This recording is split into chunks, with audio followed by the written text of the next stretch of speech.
వారంట్లా అయిపోయింది experience school Vijayalakshmi madam ఇందా చిన్న చెప్తాను. ఓకే.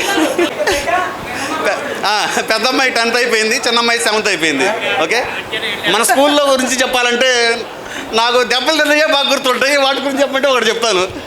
చెప్పమనే కదా నన్ను అడిగేది, అదే కదా కావాల్సింది మాకు. స్వర్గీయ శివరామకృష్ణ మాస్టర్ గారిది చిన్న సన్నివేశం.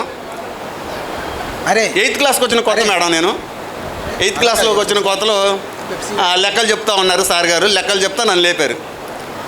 అరే 2లోంచి 3 పోతే అంతరా అన్నారు. ఏం సార్ 2లోంచి 3 ఎట్టపోయి సార్, 3లోంచి 2 పోయింది కదా, 2లోంచి 3 ఎట్టపోయి సార్ అని.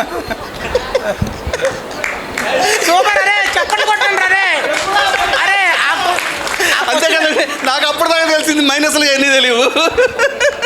3లోంచి 2 పోతే 1 అని తెలుసు, 2లోంచి 3 ఎట్లా పోయింది అసలు ముందు తీసేయడానికి.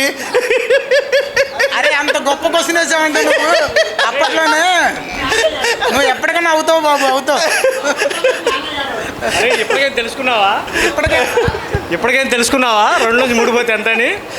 ఏదో చెప్పు. చెప్పరా, ఇప్పుడు అవసరం లేదంటావు. ఇప్పుడు అవసరం లేదు, తెలుసుకుందా. సూపర్ రా, సూపర్. Okay madam. అరే ఇన్సిడెంట్లో వాడితో పాటు నాకు పడింది ఒకటి. బుక్ తీసుకొని ఏమి కాడు పుల్లల రైటింగ్ కూడా ఎడిపోయాడు, ఇడికి ఎదురుగా పడ్డాడు. దయాకర్ అని చెప్పేసి బుక్ మీద రాయరా అంటే దమాకర్ అని రాశాడు. అమ్మ బాబాయ్ 3 సంవత్సరాలు పెట్టి నా పేరు దమాకరం అయింది మేడం. మీరు నన్ను దమాకర్ అనే పిలిచేవాళ్ళు, దయాకర్ అని ఒక్కసారి కూడా పిలవాలా. ఓకే రాఘవ రాఘవ రాఘవ